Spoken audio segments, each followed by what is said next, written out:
So hey guys, welcome to our channel, welcome to our new video. Support 15 done हो चुका है, 15 बार UCL जीत चुका है रियल मैड्रिड। सेकंड पोजीशन पे जो है एसी मिलान है, उनके पास 7 यूसीएल है, तो डबल करके भी आप मैच नहीं कर सकते। तो बट ऑब्वियस हम कह सकते real Madrid is the best club right now in the world. अब बेस्ट नहीं बोल सकते किसी को, क्योंकि हर एक टीम का हिस्ट्री अलग होता है, हर एक टीम का प्रोग्रेशन अलग होता है, हर एक टीम का कॉन्टेक्स्ट अलग होता है। लेकिन एज अ ट्रॉफी वाइज अगर बोले तो बेस्ट टीम बोल सकते हैं, क्योंकि ऐसे तो हम बेस्ट टीम नहीं बोल सकते, लेकिन trophy wise, success wise guarantee हम रियल मैड्रिड को बेस्ट टीम बोलना पड़ेगा, क्योंकि 15 यूसीएल के आसपास कोई बंदा नहीं है, ठीक है ना। और अगर और भी कुछ रिकॉर्ड्स की बात करें, प्रीमियर लीग में जितने सारे टीम है टोटल मिला के उनके पास 14 यूसीएल आई गेस। अब 14 यूसीएल उनके पास है और रियल मैड्रिड अकेले के पास 15 यूसीएल है। तो इस तरह का डोमिनेशन, इस तरह का मोनोपोली क्रिएट कर चुका है फुटबॉल वर्ल्ड में रियल मैड्रिड। एंड कल एक और फाइनल था, बहुत सारे लोग बोलेंगे भैया एक और फाइनल लकी हो गया रियल मैड्रिड, क्योंकि मैंने इंस्टाग्राम में एक पोल दिया था कि रियल मैड्रिड लकी है। इसके ऊपर हम लोग 1 मिनट बात करेंगे, इसके ऊपर मैं एक वीडियो या फिर शॉर्ट बनाऊंगा, लेकिन इसके ऊपर थोड़ा बहुत बात करेंगे। देखो 1983 में लास्ट टाइम रियल मैड्रिड हारा था कोई यूरोप का कप फाइनल एवर्टन के खिलाफ, जिनका मैनेजर था सर एलेक्स फर्गसन। एंड 1981 में यूसीएल फाइनल लास्ट टाइम हारा था लिवरपूल से 1-0 से। उसके बाद 40 साल हो गए, कोई कप फाइनल बताओ या फिर यूसीएल मतलब यूरोप का कोई फाइनल रियल मैड्रिड ने हारा नहीं। बहुत सारे लोग बोलेंगे भैया ये तो लकी है, भैया बहुत बार लकी, 15-20 बार लकी हो गया। देखो भाई, इतना बार आप लकी नहीं हो सकते, इट्स अ पैटर्न। मैंने ये पॉइंट एक वीडियो में बोला था कि अब it's not luck, it's a pattern. कि भाई आप अगर जिस फाइनल में हो, देखो फुटबॉल में हर एक मैच 2 लेग का होता है, सिर्फ फाइनली होता है 90 मिनट्स का, कि वहाँ पे जो होगा वहाँ पे ही होगा, मतलब कमबैक करने का आपके पास मौका नहीं मिलेगा अगले लेग में। अब उस टाइम पे क्या होता है, 90 मिनट्स फुटबॉल में क्या होता है, बहुत सारे लोग ना क्रम्बल कर जाते हैं। बहुत सारे लोगों के दिमाग में बहुत सारे थॉट्स आने लगते हैं कि ये नहीं हुआ तो वो नहीं हुआ तो। कल का जो एडीएमए का चांस था या फिर फुल क्रूक का चांस था, वो लोग 10 में से 10 दिन गारंटी वो फिनिश करते हैं, लेकिन कल फिनिश नहीं कर पाए। क्यों? क्योंकि फाइनल का प्रेशर। सिंपल चीज है कि देखो फाइनल में ना क्वालिटी मैटर नहीं करता, क्योंकि क्वालिटी आपके पास है इसलिए आप फाइनल में हो मेरे भाई। 2 टीम फाइनल खेल रहे हैं, मतलब वही 2 टीम वो सीजन का बेस्ट टीम है, क्योंकि परफॉर्मेंस भी उनके पास है, मोमेंटम भी उनके पास है, कॉन्फिडेंस भी उनके पास है, बट अब क्वालिटी भी उनके पास है, इसलिए तो फाइनल खेल रहा है। कौन सा क्वालिटी लेस टीम फाइनल खेलता है मेरे भाई? लक बाय चांस आप यूसीएल का फाइनल खेलोगे, गारंटी नहीं। 6, 7, 8, 9, 10 मैच आप जीत के बैक टू बैक लोगों को हरा के कन्विंसिंगली होम पे अवे पे हरा के वेल डिजर्विंग कैंडिडेट बन के फाइनल खेलते, मतलब दोनों टीम के पास ही क्वालिटी है। अभी फाइनल में मैटर क्या करता है? फाइनल में मैटर करता है भैया नर्व को आप किस तरीके से कंट्रोल कर पा रहे हो। फाइनल में आपको मैटर करता है कि आपके दिमाग में क्लैरिटी है, आपके दिमाग में वो हारने का डर है या फिर हारने का डर नहीं है। That is the point. क्योंकि कल जो आइडिया में है, फिर आप फुल क्रूक का चांस था ना, 10 में से वो 10 दिन वो फिनिश करते, लेकिन कल के दिन फिनिश नहीं कर पाए। क्यों? फाइनल का प्रेशर। सिंपल चीज़ है, फाइनल का प्रेशर।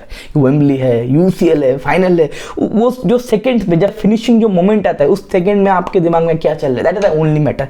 क्रिकेट में आप ऑस्ट्रेलिया और आपको फुटबॉल में रियल मैड्रिड, ये दोनों टीम मेरे भाई लकी नहीं है। बहुत बार ये डिस्कशन होता है इंडियन पीपल इन क्रिकेट कि भैया ऑस्ट्रेलिया तो भाई लकी हो गया, राइट? लकी भाई नहीं है, 1-2% लक वो हर एक जगह पे होगा, ठीक है ना। उसको अगर साइड में कर दो, वो लाइफ का पार्ट है आपका। 10% लक आपका लाइफ का पार्ट है, वो आपके पास भी है, मेरे पास भी है। कल रियल मैड्रिड को भी मौके मिले थे, डॉर्टमुंड को भी मौका मिला था, वो लक है, वो आपको मिलेगा। वो अगर आप काम करोगे तो 10% लक आपका काम करेगा, गारंटी है।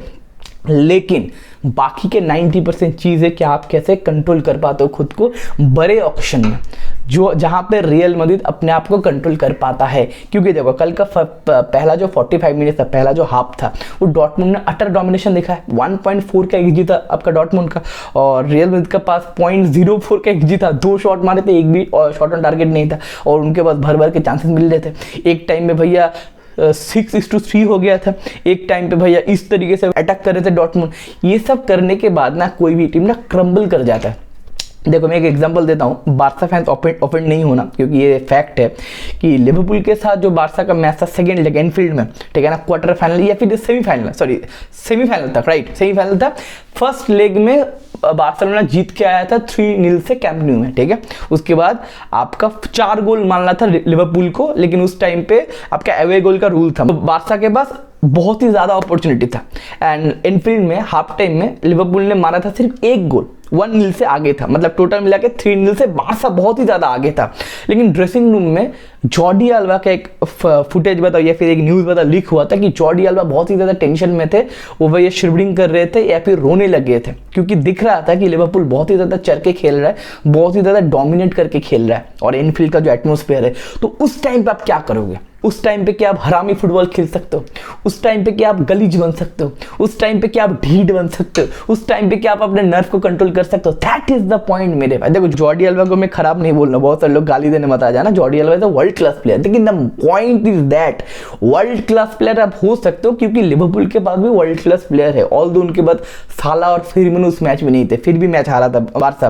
क्यों? क्योंकि द पॉइंट इज कि जब बहुत ही ज्यादा प्रेशर आएगा, जब आपका quality and opposition quality same होगा, उस टाइम पे फाइनल मोमेंट्स पे जो सबसे ज्यादा इंपॉर्टेंट टाइम होगा, उस टाइम पे आपका अप्रोच क्या है, उस टाइम पे आपके दिमाग में कंफ्यूजन आ रहा है कि नहीं आ रहा है, उस टाइम पे आपके पास वो क्लैरिटी है कि भैया हम जीतेंगे। वो जो वीडियो लीक हुआ था कि आंचेलोत्ती आके बोल रहे, पिछला वाला यूसीएल का फाइनल जो हुआ था मैड्रिड वर्सेस लिवरपूल, आंचेलोत्ती आके बोल रहा है कि भैया 30 मिनट लेट से स्टार्ट होगा, टोनी क्रूज आके बोल रहा है ठीक है भाई 30 मिनट बाद जीत जाएंगे यूसीएल। तो इस तरीके का कॉन्फिडेंस है या फिर आपका हाथ हिल रहा है कि भैया नहीं ये क्या होगा, हम लोग तो वर्ल्ड यूसीएल का फाइनल खेल रहे, अगर हार गए तो ये कंफ्यूजन अगर आपके पास है भैया तो आप मैच हारोगे और आपको बोलना पड़ेगा कि ऑपोजिशन टीम ना लकी था, लकी नहीं था मेरे भाई, आपको भी भर भर के मौका मिले थे, आप उस मौके के ऊपर चौका नहीं मारे। कल जो फुलक्रुक बताओ या फिर एडेमी बताओ या फिर सविट्जर बताओ, इन लोगों को भर भर के मौका मिले थे, आप उस मौके को वरी नहीं कर पाए तो आपको हर्ट होना पड़ेगा। रियल मैड्रिड ऐसा नहीं करता। हाफ टाइम के बाद रियल मैड्रिड के पास जो एटीट्यूड था, हाफ टाइम के बाद जो मेंटेलिटी था, अलग लेवल का था।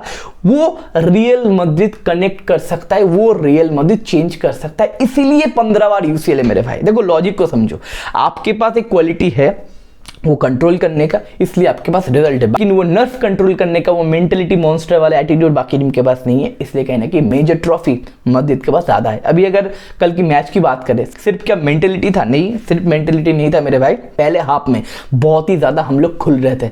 अगर जोन 14 की बात करो या फिर डिफेंस लाइन की बात करो, बहुत ही ज्यादा मौके मिल रहे थे। जो मैंने बताया इन बिहाइंड रन मार रहे थे, बहुत बार एडेमी ने इन बिहाइंड रन मारा, फुलक्रुक को स्पेस मिल रहा था, सविट्जर ओवरलैपिंग रन मार रहे थे। तो इस तरीके से पहले 45 मिनट में मैड्रिड के पास कंट्रोल नहीं था, लेकिन उसके बाद क्या हुआ, थोड़ा बहुत कंजेस्टेड आ गया। जितने सारे मैड्रिड के डिफेंडर है वो थोड़ा पीछे आ गए, थोड़ा कंजेस्टेड आ गया। उसके बाद इन बिहाइंड रन मारने का मौका नहीं मिला। आप फुलक्रुक बताओ या फिर एडेमी बताओ या फिर सैंचो बताओ, सारे लोग बहुत ही ज़्यादा कंजेस्टेड थे, ज़्यादा स्पेस नहीं मिल रहे थे जोन 14 बताओ या फिर बॉक्स में एंट्री करने का। तो हाफ टाइम के बाद कहने की मैड्रिड के पास कंट्रोल रहा। एंड उसके बाद टोनी क्रूज, देखो बहुत सारे लोग बोल रहे थे कि मार्को रोयस को एक फेयरवेल मिलना चाहिए। देखो आपको कुछ मिलता नहीं फुटबॉल में, आपको कमाना पड़ता है।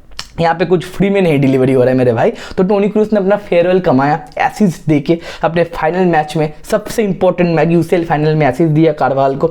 एंड कारवाल भैया सबसे छोटा बंदा था वहाँ पे, बड़े बड़े लॉन्डे थे वहाँ पे, रूडिगर था या फिर आपका बताओ उनका फुलक्रुक बताओ, उनका बताओ शॉर्टर बैक बताओ, मैट हिम्मल्स बताओ, ये सारे लोग थे, लेकिन कारवाल भैया हेड दे दिए। और उसका यूसीएल का आई थिंक ये सेकंड गोल था। मतलब आप सोच के देखो, यूसीएल में बंदा सेकंड गोल मार रहा है और वो फाइनल में मार रहा है। अलग लेवल का सिनारियो। एंड ये सारे चीज़ मैड्रिड में पॉसिबल होता है। तो डैनी कार्वाल ने वो गोल मार दिया, उसके बाद बहुत ही ज़्यादा प्रेशर रिलीज हो गया।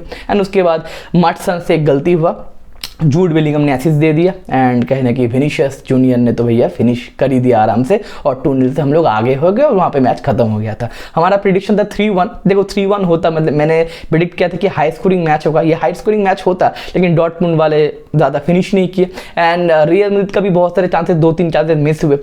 उनके जो गोलकीपर थे बहुत अच्छे चांसेस बचाए, एक आपका कॉर्नर से बचाए, एक आपका कैमाविंग का बहुत ही बढ़िया शूट था वहाँ से बचाए। तो और भी 1-2 गोल मैंने प्रेडिक्ट किया था, लेकिन चलो नहीं हुआ। लेकिन टोटल मिला के जो मैड्रिड का मैंने विन प्रेडिक्ट किया था वो तो हो ही गया, और 15 अपोलो 15 भी डन एंड डस्टेड हो गया। बहुत सारे रिकॉर्ड्स वगैरह टूटे। कल अंशोती पहला मैनेजर बन गया जिनके पास 5 यूसीएल है, 5 यूसीएल है, आपके 2 एसी मिलान से और 3 रियल मैड्रिड से। उसके बाद Toni Kroos, Luka Modric, Nacho and Dani Carvajal हो गए ऐसे प्लेयर जिनके पास 6 यूसीएल है। एक ही प्लेयर था दैट इज पैको जेंटो, हमारे रियल मैड्रिड का लेजेंड, जिसके पास 6 यूसीएल था। लेकिन ये सारे लोग हो गए, टोटल मिला के भी 5 लोग हैं जिनके पास 6 यूसीएल है।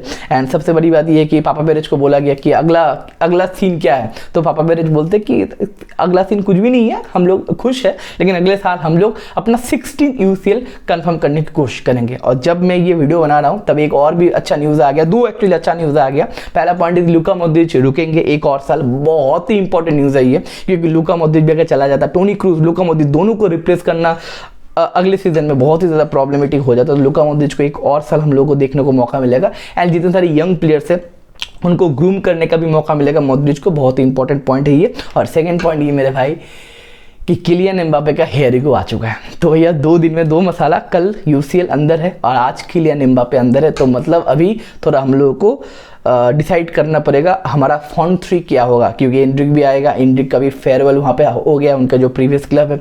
अब विनीशियस जूनियर भी भैया कतल फॉर्म में है। इस तरीके से हम लोग स्क्वाड रोटेट वगैरह करेंगे, इसके ऊपर हम लोग वीडियो करेंगे, इसके ऊपर हम लोग डिस्कस करेंगे। तो ये है 2 धमाकेदार न्यूज़। तो देखना पड़ेगा आने वाले सीजन में किस तरीके से एंटिसिपेट होता है। एंड टोनी क्रूज का हम लोग कोई रिप्लेसमेंट साइन करते कि नहीं। आई थिंक आर्दा गुलर को चांस मिलेगा, आई थिंक जूड बेलिंगम को वो मौका मिलेगा, डीप रोल पे प्ले करने का मौका मिलेगा। अभी आप जूड को उतना फ्रंट में नहीं देखोगे, उतना गोल स्कोरिंग चांसेस क्रिएट करते नहीं देखोगे, थोड़ा डीप देखने को मिलेगा आपको जूड बेलिंगम। तो देखते हैं आने वाले सीजन में क्या होता है। ट्रांसफर मार्केट भी शुरू होगा, यूरो भी शुरू होगा, उसके ऊपर भी हम लोग बातचीत करेंगे। तो मिलते हैं अगले वीडियो में। टेक केयर, हाला माद्रिद।